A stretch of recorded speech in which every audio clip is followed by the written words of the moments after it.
Bueno, hermanas, vamos a comenzar una aventura. Cuando uno empieza unos días así de retiro, de encuentro, empieza una aventura. Sabe dónde comienza, pero no sabe dónde va a ir a parar. Porque con el Señor todo es paradojal. Como el Señor, menos mal, no lo podemos, es lo único que no podemos dominar en nuestra vida. No podemos manipularlo, no podemos aconsejarlo cómo tiene que hacer con nosotros las cosas. Vamos a comenzar descubriendo ese don precioso de la alabanza. Algunas cosas que yo les voy a decir seguramente para muchos es ya un conocimiento bastante incorporado, pero quizás para muchas otras no. Y para aquellas que de pronto a lo mejor conocen un poco más de la renovación o de la alabanza, puede que el Señor saque algo nuevo de lo viejo. Entonces, lo importante es estar dispuestos a que el Señor nos enseñe. Es una de las grandes cosas que he ido aprendiendo en estos años. Cuando yo fui a un retiro ignaciano personalizado por primera vez, lo primero que dije cuando me dieron unas citas bíblicas, dije yo, bueno, pan comido, este el tal texto, aquel otro, bueno, ya sabemos que los curas somos los maestros de la ley, ya sabemos todo, ¿no? Entonces, pero claro, uno no cuenta con la astucia del Señor, que uno sabe todo, pero Él sabe un poquito más que uno. Entonces, como uno a veces va predispuesto, ¿no es cierto?, a que ya sabe algunas cosas, bueno, el Señor por ahí tiene que trabajar el doble para hacernos pisar la cáscara de banana y hacernos caer en la cuenta que no sabíamos nada. Y lo que sabíamos era todo de oreja y no del corazón. Esa fue mi experiencia con la alabanza. Entonces, yo todo lo que voy a tratar de darles en estos días no es nada más ni nada menos que mi experiencia personal, la experiencia de otros hermanos, la riqueza de otros hermanos y también lo que el Señor, bueno, me fue soplando en estos días para darle a ustedes. Yo confío en toda la gente que está orando por mí, no solamente de las congregaciones a las cuales algunas de ustedes las conozco, sino también a la cantidad de varios monasterios que son mis usinas propias, a quien yo siempre contrato para estos acontecimientos. Así que el barco tiene bastante leña guardada para que el fuego no se apague, ¿no?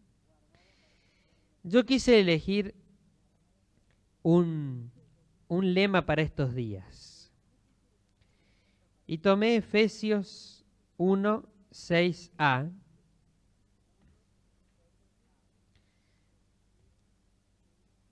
Efesios 1, 6a, que dice: para alabanza de la gloria de su gracia que nos dio en su Hijo muy querido. Yo tomé la primera parte, para alabanza de la gloria de su gracia. Para alabanza de la gloria de su gracia. ¿Y por qué quise elegir este texto? Porque precisamente estamos en el año del Padre y somos llamados a alabar este amor loco de Dios que se nos da cada día a través de su Hijo amado. Y nosotros estamos corriendo tanto, ustedes son todas en principio de vida activa. Estamos inmersos en tanto trabajo.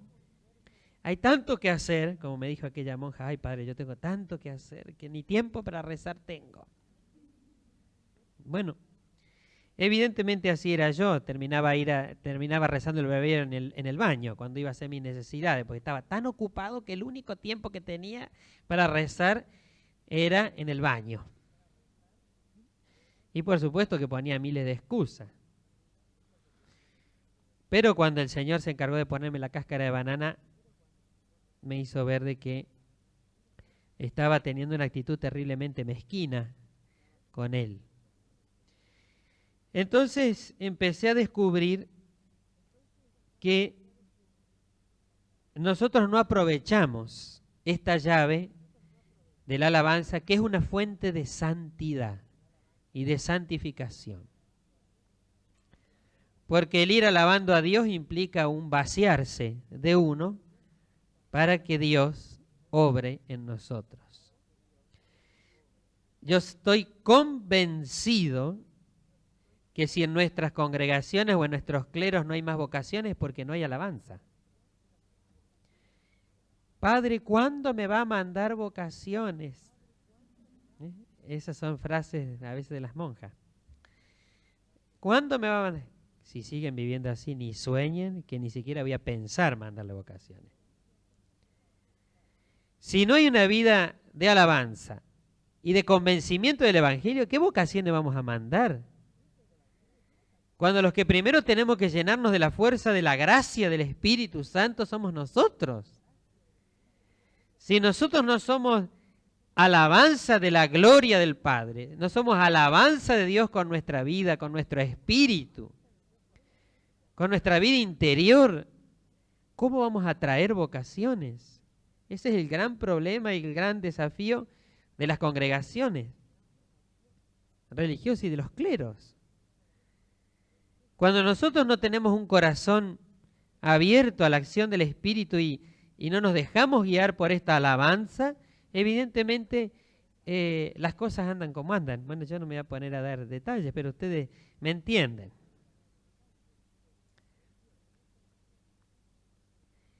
En estos años, el Señor, a pesar de que tengo 38 años nomás, para muchos puedo ser un mocoso, el Señor me ha hecho conocer tantas cosas que por ahí uno no quisiera conocerlas. Pero cuando el Señor a uno lo mete de cabeza en el agua, empieza a ver lo bueno, lo malo y lo feo.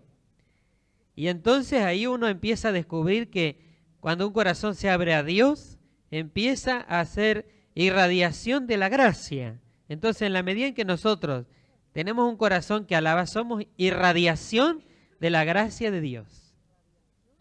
Fatal e irremediablemente. Para gloria de Dios. Para muchos una desgracia. Porque la alabanza empieza a obrar en nosotros con tal fuerza, con tal poder, con tal misericordia, que realmente empezamos a ser célula de santidad, de santificación. Y ahí vienen las vocaciones, vienen solitas. Vienen solitas y sin que nosotros hablemos. Ni hagamos folletos, ni propagandas vocacionales, ni nada, no hace falta. Los imprenteros con aquellos que alaban a Dios se fundirían porque no harían nunca un folleto explicativo de la congregación. ¿Por qué? Porque verían en nuestro corazón una verdadera fotocopia del amor de Cristo y no le haría falta, pero para nada, porque la gente no es tonta. Y ahora en el proceso que vamos viviendo, al menos acá en el país, que va creciendo la gente en el aspecto social, democrático, etcétera, también va descubriendo, y no es tonta, la gente nos siente el olor cuando olemos a Cristo o olemos al mundo. Y no hace falta hablar demasiado. Habitualmente el corazón que alaba mucho al Señor, habla poco y transparenta. Y esa es la clave. Entonces hoy le tenemos que pedir al Señor con humildad: Señor, enséñanos a orar. Señor, enséñame a orar. Ustedes no se imaginan la cantidad de veces que yo me he puesto delante del Santísimo a zapatear. porque no me salía una palabra, con años en la renovación en las espaldas y dando retiro y qué sé yo. Pero el Señor a veces nos tiene que hacer eso porque somos tan duros de entendimiento que nos tiene que hacer zapatear un poco para que descubramos que la oración es un don de Dios, es una gracia de Dios, y que yo, si tengo esa gracia de Dios, es porque Él me ama y porque Él me da la gracia que yo me abra a ese regalo que es la alabanza. Entonces, fíjense, esto es clave para ir entendiendo cómo Dios quiere hacer de nosotros alabanza de la gloria de su gracia. Yo me he pasado días enteros repitiendo esta frase de los apóstoles. Señor, enséñanos a orar. Señor, enséñame a orar. Señor, de acá no me voy a mover. Yo, gracias a Dios, desde que el Señor me hizo descubrir cada día más en mi sacerdocio el poder de la Eucaristía, yo ni loco dejo la adoración diaria. A no ser cuando me toca a veces viajar y así todo, me trato de cuidar porque ahí está lo verdadero, lo único verdadero y lo único santo que va obrando en nosotros con poder porque es el Señor sacramentado hecho pan para mí. Lo mismo que la palabra, la fuerza de la palabra. Entonces, yo abro la puertita a mi sagrario en mi casa y empiezo a zapatearle. Señor, estoy seco como lengua de loro. No me sale nada. Si no me enseñás, yo estoy frito. Así que, mijito, largando la gracia, yo me trato de disponer y derribar todo lo que no me deje orar, todo lo que no me deje alabar, todo lo que no me deje inundar por tu gracia. Y a veces nosotros tenemos que tomar esa actitud de apertura de corazón porque la vida espiritual es un continuo aprender. Por eso, cuando yo llegué a ese retiro, que para mí fue el comienzo de una transformación profunda en mi vida como cura, ahí me di cuenta que tenía una soberbia más grande que estas montañas que vemos acá alrededor nuestro. Que yo me creía que por haber estudiado un poco de Biblia ya tenía pan comido y encarnada la palabra. Y menos mal que nunca vamos a llegar, así viviéramos millones de años, a agotar la palabra, porque es la palabra que sale de la boca de Dios. Y bueno, y si nosotros vamos a los santos, San Ignacio de Loyola en sus ejercicios, seguramente muchos de ustedes los han hecho, cuando habla del principio y fundamento, dice que el fundamento es Dios y Él nos creó para alabar, hacer reverencia y servir a su divina majestad en Jesucristo nuestro Señor. Ustedes no se olviden que San Ignacio tuvo un buen soplido de la Virgen en la oreja para hacer los ejercicios. Así que es la Madre la que nos quiere conducir a través de la palabra hecha carne en su vientre para la alabanza de la majestad de Dios, de la grandeza de Dios. Fuimos creados, dice San Ignacio, para alabar. ¿Qué significa alabar? Significa salir de mí mismo para que entre Dios. ¿Y cuándo tengo que alabar? Cuando estoy bien, cuando estoy mal, cuando me va mal, no porque me va mal, sino porque Dios está presente en esa alabanza y me va a dar la solución para que yo encuentre el camino. Es cuando más hay que alabar cuando uno está mal, porque es lindo alabar a Dios y estar contento y cuando uno está con el ataque místico encima. Ahí uno se quedaría a lo mejor horas delante del Santísimo cuando anda con las pilas más o menos cargadas, pero cuando uno está seco como un papel o como una hoja tirada y no sabe para dónde disparar, ahí es donde se juega mi misión de alabar. Y fíjense Eso es lo que nos da el Señor. Cuando nos pide alaben, nos da una misión. Es un privilegio que nosotros alabemos a Dios. Nosotros no le hacemos ninguna gauchada a Dios alabando su nombre. No le hacemos un favor. Por ahí hay mucha gente que se cree que alabar a Dios le está haciendo un favor. Algo que nos ha pedido. No. Al contrario, Él nos hace el favor de estar en nosotros. Y si nosotros vamos cumpliendo esta misión de alabar, que es tan extraordinaria, nos lleva a la gratuidad. Una vez me acuerdo que una madre provincial, estábamos caminando por la calle, habíamos ido a ver a una hermana, la mamá de una monjita enferma, grave, y cuando sale esta provincial me dice: che, Ariel, ¿por qué será que nosotras no tenemos no tenemos vocaciones, tenemos pocas vocaciones? Y entonces le digo: mira, hermana, yo soy un novato en estas cosas, pero la experiencia me va enseñando de que cuando no hay alabanza a Dios, cuando no hay apertura de corazón a Dios, la cosa no camina. Y sabiamente esta monjita me dijo: ¿sabés qué nos pasa? Hemos perdido la actitud de gratuidad frente a Dios. Una persona que es grata, que tiene un corazón agradecido, es un corazón que se abre a Dios. El que agradece es aquel que le brota del corazón un deseo de agradar a Dios y decirle gracias por este beneficio, por más pequeñito que sea.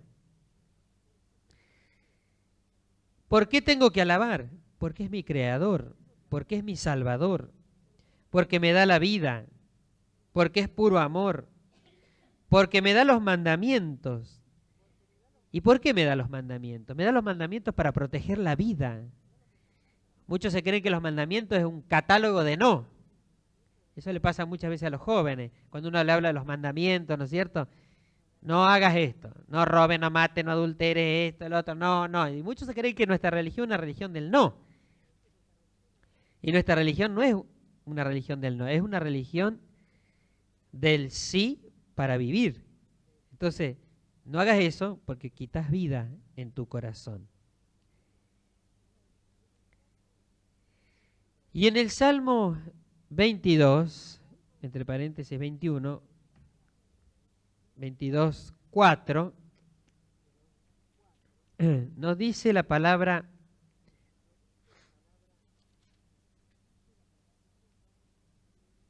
y sin embargo, tú eres el santo que reinas en las alabanzas de Israel. Tú eres el santo que reinas en las alabanzas de Israel. Yo me preguntaría, cuando los curas y las monjas nos ponemos a rezar laudes, pregunto, ¿Yahvé habitará en las alabanzas de nuestra comunidad? Cuando a veces vomitamos el breviario porque tenemos que ir a dar clase, porque tenemos que no sé, que dejamos la pava prendida, la plancha enchufada, abrir la puerta a la vieja que viene a limpiar. Bueno, siempre tenemos un apuro y yo me pregunto, ¿habitará Yahvé en las alabanzas de esa comunidad? Si nosotros tenemos una chorrera de salmos de alabanza en las laudes. Laudes significa alabanza. Y fíjense, hemos esquematizado tanto nuestras alabanzas que estamos agarraditos al breviario como si fuera la muleta más segura que nosotros tenemos para estar bien. Estamos regios. Ejemplo, estábamos en una misión con más de 100 misioneros laicos, cerca de 100 misioneros laicos, varias religiosas, y éramos como 8, 10 curas, todo de la zona mía ya. Vamos rotando cada año a un pueblo distinto, en los veranos. 5 días le zapateamos a los pueblos. Bueno, era la segunda misión que hacíamos. Yo hacía pocos años que estaba en la renovación, así que le habíamos puesto toda la inyección de la renovación en esas misiones, la alabanza, compartida, así que en la mañana, en esa época, estábamos todavía bastante en la época del ruido, ¿no? Pues la renovación ha pasado por muchas etapas. Ahora tenemos que volverle a echar un poquitito más de piripipí de pimienta, porque en algunos lugares ya está, así parece la mecha humeante. Bueno, pero en esa época todavía estábamos con el ruido, ¿no es cierto? Y dale, y meta, batería, y guitarra, y todo.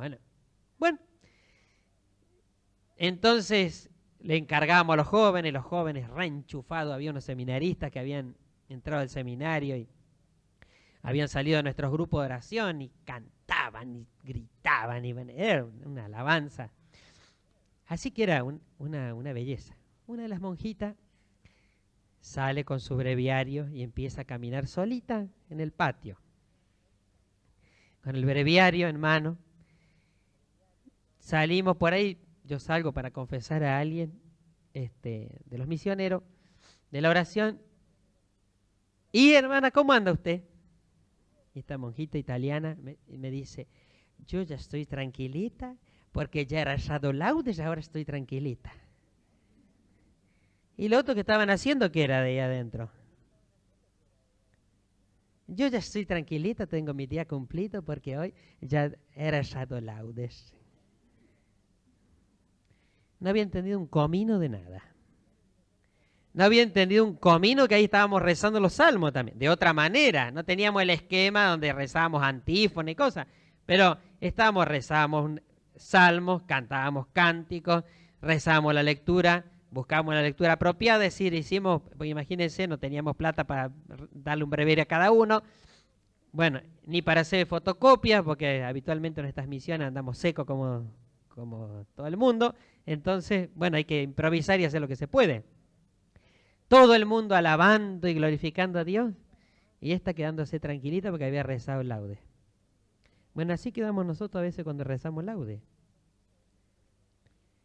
Por eso yo les digo, mi experiencia con la oración de laude fue, durante varios años, tuve urticaria al breviario, por no decir en algunos momentos fobia, porque desde el primer día que entré al seminario me hicieron tragar ese cascote de color marrón, con canto naranja, que yo no tenía ni idea. Encima venía de un ritmo, digamos, de oración muy simple, así que ni me explicaron, me encajaron con todos ahí a rezar laude. Bueno, había que tranquilizar la conciencia rezando un poco. Hasta que un día me encuentro con un cura y me dice, ¿rezás vos? Sí, yo rezo todos los días. ¿Y el breviario? No, le digo, el breviario está durmiendo, me está lleno de tierra ahí en la biblioteca. Dice, bueno, haces bien. Yo pensé que me iba a pegar un reto. Haces bien, dice, porque la iglesia puso el breviario para que los curas y las monjas al menos lean algo. Porque si la oración fuera libre, ¿quién rezaría? Seamos sinceros. Si no es aquellas almas que son movidas por la gracia a orar más. Y ahí se me prendió la lamparita y me dice, y le digo, yo a veces rezaba laude y me quedaba estancado en un versículo y de ahí no me movía. Y dice, eso es lo que tenés que hacer. Porque vos te unís a la oración de la iglesia. Evidentemente cuando uno reza entre 2 o 3 o en una comunidad donde no todos se sienten cómodos, digamos, con un estilo de oración, tiene que ser respetuoso. Pero así, bueno, rezamos con mi hermano cura con el que estoy ahora. Por ahí nos toca el corazón una frase y ahí nos estancamos, nos ponemos a cantar, a alabar, oramos en lengua, nos quedamos con ese texto y le damos, nos estamos 1 hora y media alabando con ese texto. Dios habita en las alabanzas de Israel. Y nosotros, mire, yo podría tener algunas más, si tuviera ¿vieron esas filmadoras ahora que está de moda para descubrir todos los delitos, las cámaras ocultas? ¿Cómo me gustaría para cuando he ido a los conventos, a los monasterios? Y empezarlas a mirar con esos anteojos, porque dice que están, bien, las saben poner habitualmente en los lentes, dice que es chiquitito en el marco, ahí es una microcámara. Bueno, me encantaría filmar las monjas y los curas rezando. Y después pasárselo para que vean con qué actitud tan ungida rezan las alabanzas de Yahvé. A veces ni ánimo, ni ánimo. Tú eres grande en Israel. Eres tan grande que ya ni aliento tiene para decir que es grande en Israel. Y el Salmo nos dice, tú habitas en las alabanzas de Israel. Cuando Él mora en nuestras alabanzas, el fruto enseguida es la alegría, el entusiasmo. Yo a veces estoy apaleado como un, no sé, como un pájaro que lo han agarrado a palazo. Y cuando empiezo a hacer alabanza, uno empieza, como dice Isaías, a recobrar el vigor como las águilas. Por ahí a uno lo agarran a cascotazo en la comunidad y en la propia comunidad. ¿A dónde tiene que rajar? A hacer alabanza. Porque la alabanza tiene un poder de liberación incalculable. ¿Nosotros qué hacemos? Nos centramos en nosotros mismos. Ay, a mí me hicieron, y este hermano o esta hermana no sabe el daño que me hizo. Y empezamos con un victimismo tan ridículo, propio de los curas y de las monjas, que salimos al final más enfermos, llenos de odio, de broncas, de resentimiento. Entonces nos vamos pudriendo en la vida espiritual y evidentemente no descubrimos que la llave más importante para salir de nosotros mismos es la alabanza, porque la alabanza me descentra. La alabanza me descentra de mí mismo y me centra en Yahvé. En Hebreos 13:15 dice, Hebreos 13:15 dice, ofrezcamos sin cesar a Dios un sacrificio de alabanza, es decir, el fruto de los labios que confiesan su nombre. Ofrezcan, ¿qué significará ofrecer un sacrificio de alabanza?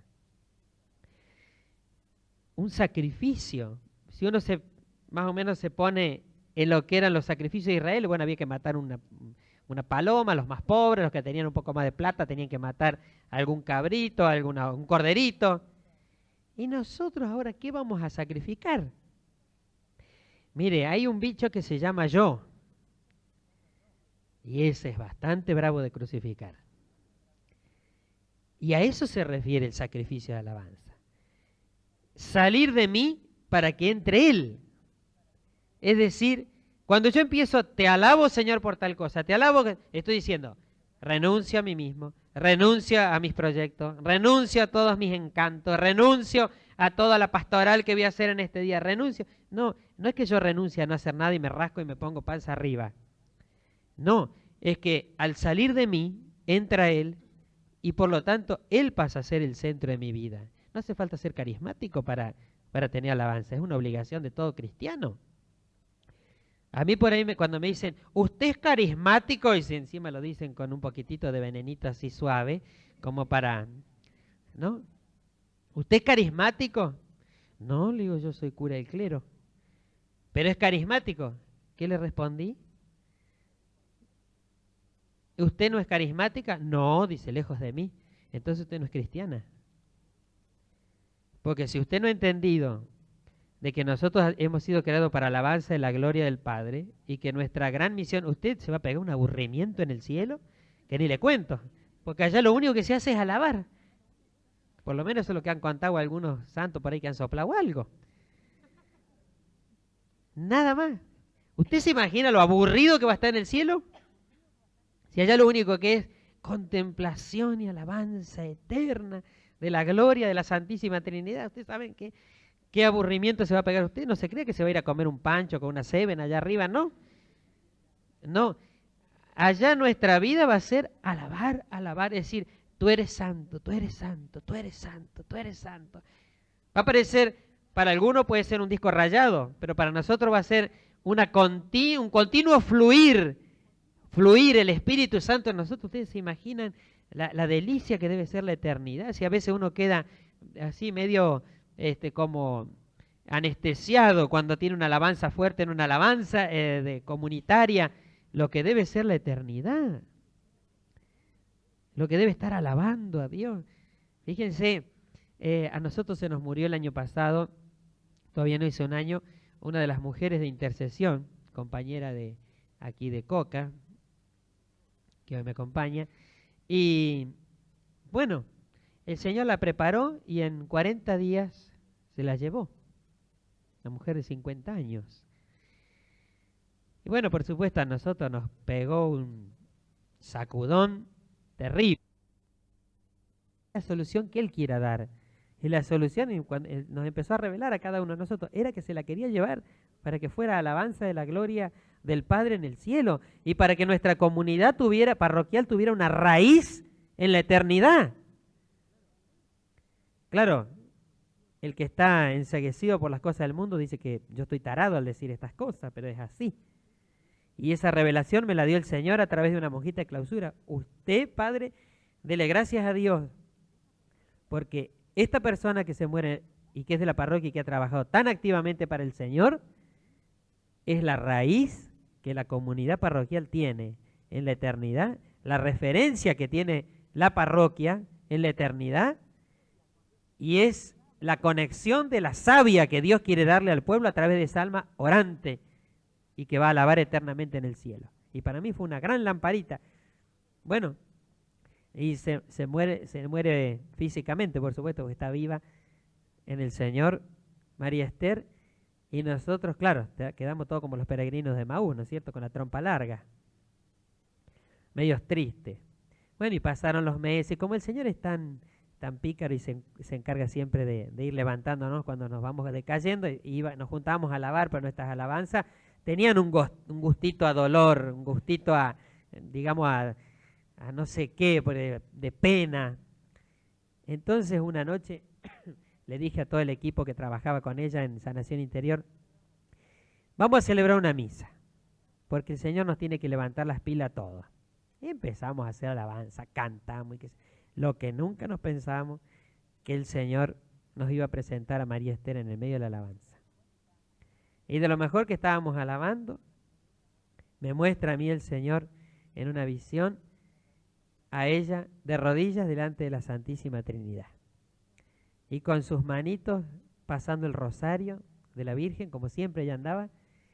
Y lo más fantástico es que, bueno, para aquellos que son nuevos, el carisma de visión, ¿no es cierto?, no es un visionario, sino que uno tiene una visión interior. Ese tema no lo vamos a tocar acá porque sería larguísimo, pero es uno de los carismas que el Señor da, nos revela interiormente. Entonces, yo en oración la veo presente de rodillas frente a la Santísima Trinidad, se da vuelta y me mira a mí y me dice, decile que se dejen de llorar. Deciles que se dejen de llorar. Y estaba el hijo, que sirve también en el equipo, muchachito de 25 años. Estaban, bueno, todos los compañeros. Y entonces le digo, bueno, hermano, el Señor me presenta a María Esther y María Esther dice que dejemos de llorar, que ella está bien y que esa es la misión que tiene de acompañarnos desde el cielo. Confirmaba lo que aquella monjita me había dicho de clausura. Bueno, se nos arrugaron hasta las medias todos cuando yo dije, unos quebrantos terribles. Pero ahí nos levantó a todos. Y tan fascinante es el poder de la alabanza, que la mamá va a uno de los grupos de oración. Y siempre en el grupo de oración la mamá lloraba, porque dejó un chiquitito de 10 años. Entonces, bueno, la mamá lloraba en todas las oraciones y un día se le presenta delante y la mamá se quedó helada, porque le parecía hasta verla físicamente. Le dice, mamá, no llores más. Yo estoy muy feliz alabando al Señor. Y la pobre vieja quedó dura. Y se le acabó la tristeza, sanación de la tristeza.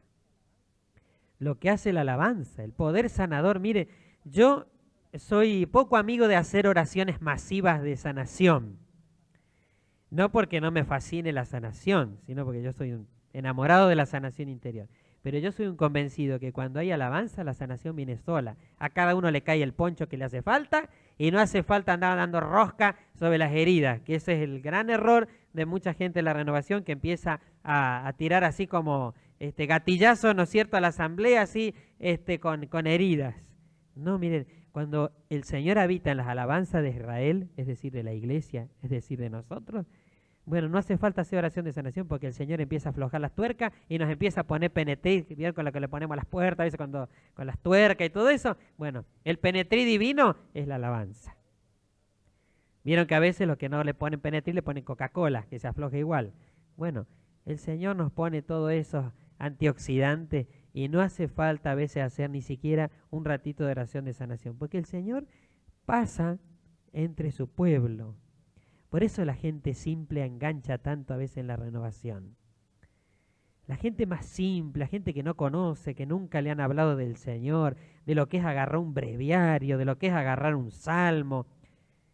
Uno la pone a orar, solito abre las manos y empieza a alabar, alabar, alabar, alabar. ¿Y qué es? La acción de Dios actuando en su corazón porque simplemente le dice, te doy permiso, Señor.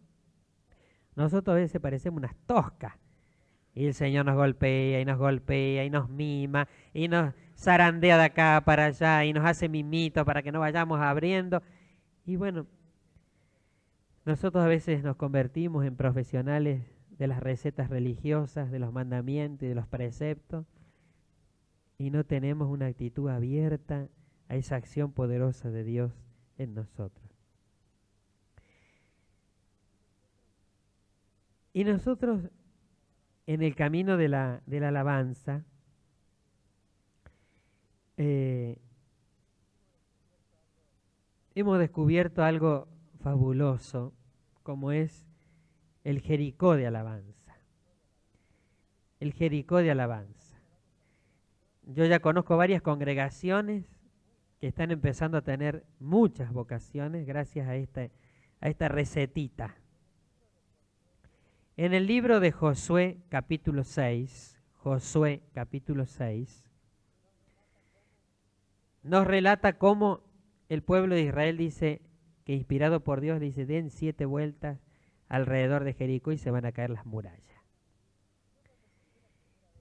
Yo cuando escuché la primera vez esto, dije, esto me parece que, bueno, está muy bien, está en la Biblia, pero a veces uno tiene las llaves de oro delante de las narices y no sabe cómo usarlas. Entonces yo tenía la parroquia que se me venía abajo. Claro, y como yo era Dios ahí, ¿no es cierto? Mandaba, prohibía, permitía todo. Entonces dije yo, voy a probar esto que me dijeron de la alabanza, del Jericó de alabanza, a ver si funciona. ¿Cómo para poner a prueba? Bien, dijeron, bueno, se me acabaron los métodos pastorales, voy a ver, bueno, ya se me acabó todo lo mío, vamos a probar si lo de Dios anda. ¿Bien? Bueno, por ahí uno cuando prueba las cosas de Dios andan, cuando lo dejamos. Entonces yo agarré y dije, ¿qué voy a hacer? Agarré a las mujeres de intercesión y les dije, vengan que les voy a explicar.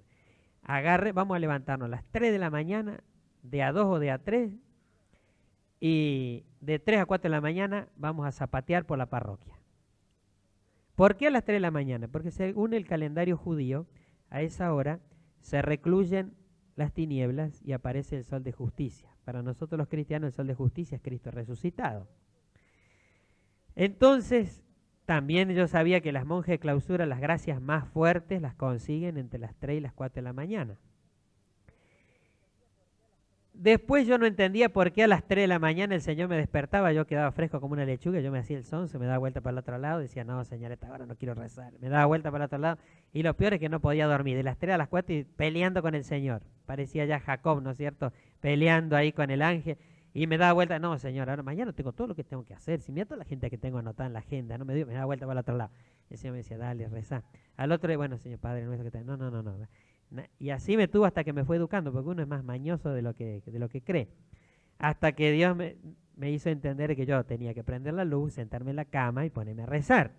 Entonces ahí uno se cansa menos, porque además me levantaba agotado. Imagínense después cuando sonaba el reloj a las 7, me levantaba agotado y protestando con el Señor. ¿Viste? Porque se te ocurrió despertarme. Ahora, ¿cómo voy a atender a la gente? ¿No ves que me levanto chinchudo? Me tengo que ir a bañar para que se me pase la mufa, porque no me dejaste dormir. Y bueno, entonces dije, vamos a probar. Ustedes vamos a poner de acuerdo, de a 3 nos despertamos, nos levantamos a las 3 de la mañana, y ahí nos poníamos a rezar el Jericó de alabanza. Miren, ¿cómo hacerlo? Hay montones de salmos, pueden tomar.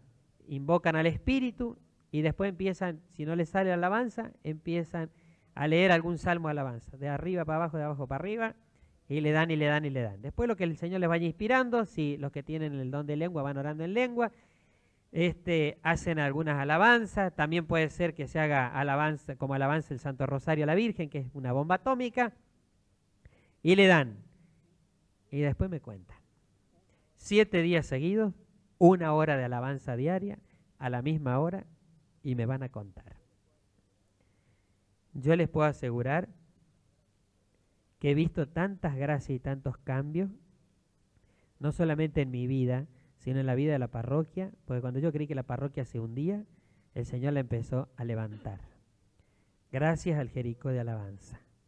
Y todo por descubrir de que aquellos que obedecieron a Dios y dieron 7 vueltas alrededor de Jericó, miren, yo he visto cosas increíbles. Conversiones increíbles. Sanaciones en la comunidad increíbles. ¿Por qué? Porque el Señor va tomando esa situación y uno no tiene que andar dándole órdenes a Dios, quiero tal cosa. No, Señor, yo te alabo por esto. Yo tenía unos desastres económicos en la parroquia, pero el Señor primero me tenía que mostrar quiénes habían atado la parroquia con sus murmuraciones y sus cosas. Y yo tuve que hacer el Jericó de alabanza para que el Señor me diera una solución económica a los problemas que tenía para todo lo que tenía que arreglar el templo. Pero la alabanza fue la llave que destrabó todo, porque nos empezó a mostrar curas que habían pasado por la parroquia, que habían sido terriblemente interesados por la plata, y que por lo tanto la gente no daba un peso porque la gente tenía la concepción de que el cura le interesaba la plata. Y eso no sé si les suena, interés por la plata, no sé si les suena. Bueno, entonces el Señor primero, antes de darnos el dinero necesario, tenía que destrabar. Entonces esa llave de oro de la alabanza, lo que nos fue mostrando fue quiénes habían trabado la vida económica de la comunidad. Entonces empezar a hacer perdón, empezar a hacer alabanza por esos hermanos, empezar a pedir liberación, porque lo que nos da la alabanza es liberación. Y así empezó a destrabarse y empezaron a venir después las donaciones, solamente por el Jericó. Pero no le decíamos a Dios, mandanos la plata que nos hace falta para arreglar el templo, pero no le poníamos al Señor, no nos íbamos en exquisito, ni diciendo que tal me dé plata, que tal, no, el que el Señor quería. Y vino la plata de las personas que menos soñamos, ni menos nos imaginamos que iba a venir. ¿Por qué? Porque es Él el que habita en las alabanzas de su pueblo, y Él el que nos iba dando la respuesta. Y fíjense, cuando nosotros tenemos un corazón que alaba, entramos automáticamente en un camino de sanación. Ese es un fruto de la alabanza. Cuando una persona empieza a alabar a Dios, automáticamente empieza a sanarse, porque empieza a descentrarse y empieza a habitar Dios. Y Dios no puede estar en algo mugriento, en algo roto. Dios tiene que estar en un recipiente más o menos contenible. Y ese es nuestro corazón. Entonces, cuando nosotros empezamos a hacer alabanza, automáticamente empiezan a saltar los tapones. Empiezan a saltar todas las trabas interiores. Empiezan a saltar todas las cargas afectivas que están guardadas, heridas. Eso lo vamos a ver mañana, cuando veamos los rudimentos de la sanación interior. Y es entonces allí donde empieza a actuar la gracia de una manera más poderosa. Por eso, fíjense, es tan importante enseñar a alabar a la gente, pero los primeros que tenemos que aprender a alabar al Señor somos nosotros, los consagrados. El padre Tardif, a quien yo le he dedicado a su memoria estos días, este santo varón que tuve la gracia de estar aquí en este retiro, y tuve la gracia de que Pino viniera a decirme que el Señor se lo había llevado. Yo lo descubrí como una gracia porque la muerte de él fue motivo de gracia para la República Argentina, porque es un hombre que enseñó a alabar a Dios, y por eso Dios obraba tantas sanaciones. Y yo soy un convencido que todos los que estábamos aquí recibimos de alguna manera ese poder de gracia que Él nos dejó. Es una gracia para nosotros como país que este santo varón haya muerto aquí físicamente, porque sabemos que está vivo. Y él decía, cuando al diablo, cuando yo lo conocí, recién era ordenado cura hace como 13 años, él decía una vez, me acuerdo, cuando los curas y las monjas alabemos más al Señor, nos abramos más a la gracia de la renovación, el diablo no va a tener más trabajo. Por eso no quiere que entren los curas, en las monjas, en los obispos, en los cardenales, en la renovación. El diablo trabaja horas extra para que no entre la renovación. No los carismáticos como título. La renovación de la iglesia, la fuerza poderosa del Espíritu que movió a nuestros fundadores, que movió porque ustedes se creen que no eran profundamente carismáticos nuestros fundadores. Y si no, ¿cómo hubieran sido fundadores? Verdaderamente, porque se abrieron a Dios y más de uno pasó por loco, por tarado, por desubicado fuera de la época. Vivieron adelante de sus pasos. ¿Cuántos fundadores nuestros caminaron adelante de los pasos de ellos mismos? Porque se abrieron a la acción del Espíritu. Entonces uno cuando se abre a la acción del Espíritu trasciende todo, va más allá de todo lo que uno pueda imaginarse. Entonces fíjense, él decía, cuando los curas, las monjas, los obispos y los cardenales nos pongamos a alabar, si todos dijéramos, toda la iglesia, todos los consagrados, a tal hora nos ponemos a hacer alabanza, se caerían, pero murallas, otra que las de Alemania, el muro de Berlín. ¿Ustedes saben lo que serían que todos los curas, las monjas, los obispos, a la misma hora en el mundo entero, celebráramos misa y hiciéramos alabanza? No queda ni el gato. ¿Por qué no queda ni el gato? Primero, porque nosotros hemos sido llamados para alabanza de la gloria de Dios, como bautizados. Segundo, porque al haber sido consagrados, nosotros no somos cualquier cosa. Nosotros somos propiedad de Dios. Nosotros somos elegidos de Yahvé, los consagrados, para alabar y glorificar su santo nombre. Entonces, a nosotros no nos niega nada. Y cuando nosotros lo hacemos con un corazón cada vez más puro, menos todavía. ¿Cuántos males del mundo se irían si nosotros alabáramos al Señor? Por eso, el padre Emiliano decía, el diablo lo que más quiere es que no haya alabanza en nuestras congregaciones y en nuestros cleros y en nuestros episcopados, porque el tipo sabe que pierde la batalla. Y es cierto. Y yo lo he visto y lo veo, que cuando nosotros nos juntamos varios curas a interceder, por lo menos algunas experiencias que han pasado en nuestra diócesis, empiezan a saltar todos los tapones. Y se empiezan a caer los muros más increíbles. No, si yo les digo que cuando uno se pone a hacer alabanza, el Señor empieza a sanar, pero con una profundidad, con una delicadeza y con una ternura que nosotros ni nos ocuparíamos. A veces hay gente que anda desesperada buscando los devocionarios con oraciones hechas, ¿no es cierto?, de sanación, de liberación. ¿Qué si tiene la palabra de Dios? Tiene una chorrera de salmos para ponerse a repetir, aunque sea como el loro. Ay, a ver esta oracioncita. Y entonces nos vamos por las devociones. No tengo nada en contra de las devociones, yo soy un fanático de las devociones populares. Pero no, si nosotros tenemos la palabra y la Eucaristía, ¿por qué tenemos que andar mendigando migajas que caen al piso? Cuando nosotros tenemos la misma palabra de Dios, el mismo pueblo de Dios, el mismo pueblo de Israel que alaba y glorifica el santo nombre de Dios. Y pongámonos a repetir porque esa es la palabra de Dios. El otro día, un curita que viene de España, Extremadura, la renovación, yo no lo pude conocer, vino al pueblo vecino mío, pero yo estaba con muchas cosas, no lo pude ir a ver. Dice que en lugar de pasar con el Santísimo, hizo pasar con la Biblia abierta, con la palabra entre la multitud. Y la gente quedaba petrificada. Claro, si es la palabra misma de Dios. Nada más ni nada menos. Obrante, actuante. Si nosotros creemos en lo que dice la carta a los hebreos, que la palabra de Dios es viva y eficaz, más cortante que espada de doble filo, entonces si nosotros creemos en eso, tenemos que creer que cuando nosotros alabamos a Dios, el Señor automáticamente entra a operar nuestro corazón. Entonces, muchas mañas, muchas heridas, muchos traumas se sanarían con mucho más facilidad si nosotros entráramos en un clima de alabanza más profundo.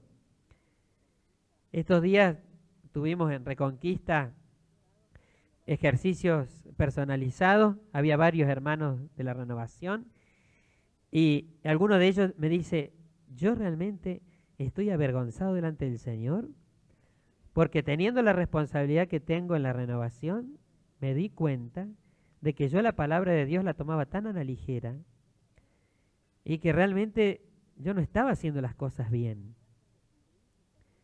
Y qué fascinante es descubrir que cuando uno empieza a alabar a Dios, empieza a tener libertad, empieza a estar más livianito. Claro, porque empieza uno mismo a descentrarse y entonces empieza uno a dejar que la santidad de Dios habite en nosotros. Miren, nosotros somos a veces tan estúpidos, que no aprovechamos las gracias místicas que nos quiere regalar el Señor a través de la alabanza. Todos estamos llamados a ser místicos, hermanas. No fue una coronita especial que Dios le mandó a Santa Teresa, a San Ignacio, a San Francisco, a Santo Domingo, a los santos fundadores o siervos fundadores nuestros de la congregación. No tuvieron un privilegio especial, fue una gracia. Lo que pasa es que ellos fueron vivos, abrieron el corazón y la gracia germinó. Pero eso no fue un privilegio de ellos. Nosotros también tenemos ese privilegio porque somos hijos amados. Y a cada uno nos da un amor de predilección Dios. Es el único que tiene la capacidad de darnos un amor de predilección. Entonces, estamos llamados a vivir una vida de santidad, una vida mística. ¿El místico quién es?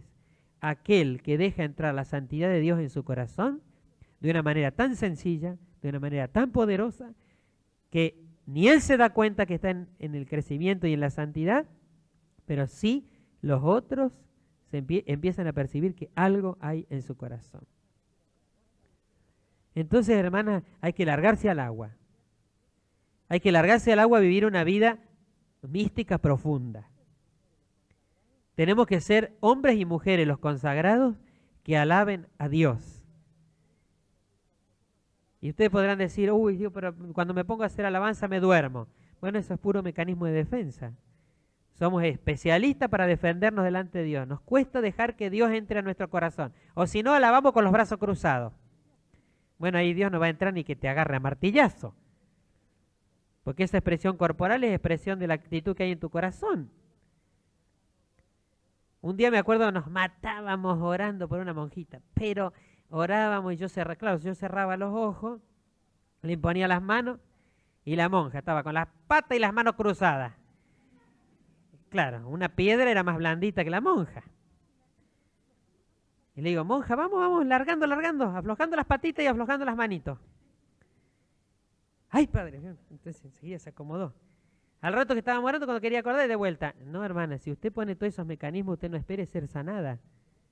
Porque yo no soy ningún curandero oficial de la renovación. Yo me dejo guiar por lo que el Espíritu diga, pero si usted no se abre, acá le puede venir a rezar Juan Pablo II y todos los santos del cielo, que usted no pasa nada. Eso es lo que a veces no entiende la gente. A veces cuando el Señor nos va dando carisma, la gente se cree que uno es adivino porque le da palabra de conocimiento.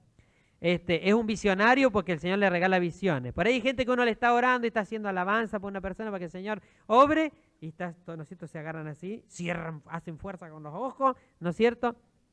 Se agarran de las manos así y están así, como duros. Y uno está orando. Y después que uno termina de orar y dice, amén, levanta los ojos, miran para arriba, lo miran a uno y le dice, ¿qué vio? ¿Qué vio? ¿Qué quiere que vea? ¿Qué quiere que vea? Yo hice alabanza para que el Señor obrara en su corazón, pero si usted está con toda ahí la expectativa, ¿no es cierto?, y dándole condiciones a Dios, Dios no va a poder entrar. Entonces, ¿se dan cuenta cómo nosotros a veces le ponemos las trabas para que Dios obre con sus poderosas sanaciones en nosotros?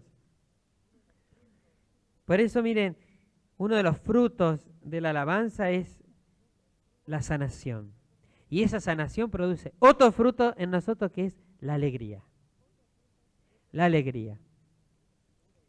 Yo por ahí veo algunos curas y algunas monjas en algunos lugares tan caracúlicos como dice Portal. Por favor, ¿dónde estará esa alegría de Dios?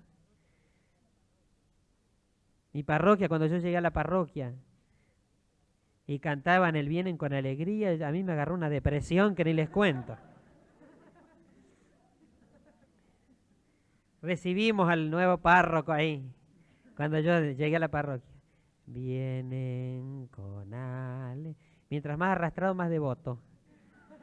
Y mientras más arrastrado, más muerto también. Qué terrible. Entonces fíjense nosotros cómo nos perdemos esas alegrías de Dios. Porque la alabanza uno puede estar aplastado o a lo que lo hayan agarrado a lonjazo a uno. Pero cuando uno empieza a hacer alabanza, empieza a liberarse y el Señor nos va liberando de los dolores, de los rencores, de las enfermedades. Pero es extraordinario. Mire, yo no sé, por ahí yo veo tanta gente que dice, sí, yo voy a los grupos de oración. ¿Y cuántos años hace que está en la renovación? Hace 15, hermano. Bueno, ¿y dónde está la alegría? Ay, es que el Señor es tan bueno conmigo. Se nota tanto, se nota tanto.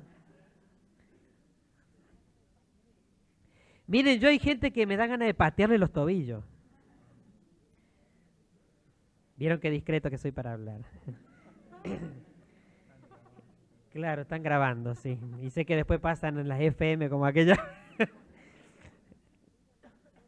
Bueno, se fijan, ¿por qué? Pero nosotros, ¿por qué nosotros no transmitimos la alegría? ¿Por qué no transmitimos la alegría de Dios? ¿Por qué a veces éramos alegres antes de entrar al convento o al seminario y después nos ponemos con cara de circunstancia? ¿Qué nos pasó? Y a mí no me lo contó nadie porque yo fui ese. Me encajaron una estructura encima. Hay que estar bien con los zapatos lustraditos, con esto sí, está bien, hay que estar con los zapatos lustraditos, con la ropa bien limpia, los dientes limpios. Todo lo que nos enseñan las congregaciones cuando entramos y en los seminarios. Bárbaro eso. Pero yo no puedo dejar de perder mi libertad interior. A lo mejor era un poco desorejado. Pero ¿cuántas veces nosotros vamos perdiendo la alegría por esa estructura conventual? Vamos perdiendo la alegría de Dios. Vamos perdiendo a Dios, eso es lo más trágico. Entonces uno de los frutos de la alabanza es la alegría. Fíjense que nosotros para sonreír nos hace falta solamente 16 músculos y 50 para poner la cara de alpargata. El que pone trompa le hacen falta 50 músculos y el que sonríe le hacen falta solamente 16. Comprobado por la ciencia. Miren todo el esfuerzo que tenemos que hacer para ponernos trompudos. 50 músculos se ponen en funcionamiento para fruncir la cara. Solamente 16 para poner la cara alegre. Hasta en eso Dios es delicado.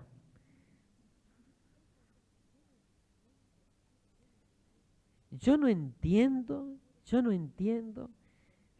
a los curas y a las monjas que dicen, estoy deprimido. Yo la verdad que no entiendo. Perdónenme, ¿no? Si hay alguno deprimido, espero que se les sane en estos días.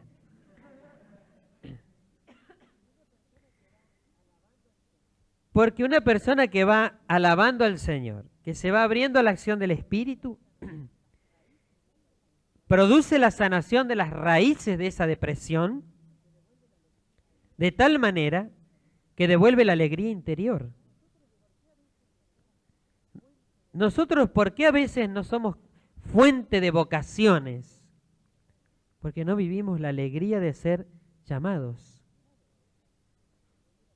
Estamos acostumbrados a veces a ser cura, a ser monja, a ser superiora, a ser maestra. Nos acostumbramos a ser párroco. Y yo no le estoy contando historias de otros, yo les hablo de mi propia experiencia. Porque uno se pone una especie, digamos, de chaleco con la responsabilidad que le dan, pierde la espontaneidad, pierde la libertad, pierde la alegría. ¿Por qué? Porque no nos abrimos a Dios. Porque si nos abriésemos a la acción del Espíritu, bueno, todo saltaría y entonces empezamos a andar deportivamente en la vida cuando nos abrimos a Dios. Sería una buena pregunta que nosotros nos hiciéramos en este día. Señor, ¿yo soy alegre? Yo me creía que era alegre porque me reía a las carcajadas, pero tenía un vacío en mi interior que me comía. Yo era una persona que, bueno, los más viejos acá en la Renovación que me conocen, siempre me cargaban por mi risa grotesca, hasta que el Señor me fue poniendo los puntos sobre las íes y me fue haciendo descubrir que en el fondo era una falta de amor tan grande que yo había tenido en mi vida, que por eso me reía las carcajadas. Entonces, delante de lo demás, el padre Ariel era muy alegre. Sí, el Señor me dio el carisma de la alegría y lo reconozco, pero estaba tan chueco ese carisma, estaba tan herido, que necesitaba ser sanado.